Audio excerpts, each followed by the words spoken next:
قال عبده لتزم الأول عاده بلدي راح من عينه غدر العين والراس يتخيل داخله حل ما فرغ ذهان ولا بذكر أيام عشنا بها الأجمل وينه اليوم هو مننا عينه السلا كان ما بدنا يكمل والتعامل والبيع بالعان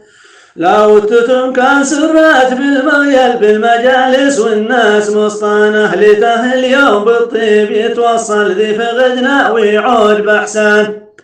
ولا عادل اليوم لازلت بتأمل كيف كنا ويامنا كان في طعم للعيش مهما غل والعسل كان بجحاف فنان ولا من مراعي من نشف المعتل من مزارع خضراء من مزانه والحكومة كانت بتتحمل ذي عليها في كامل إركان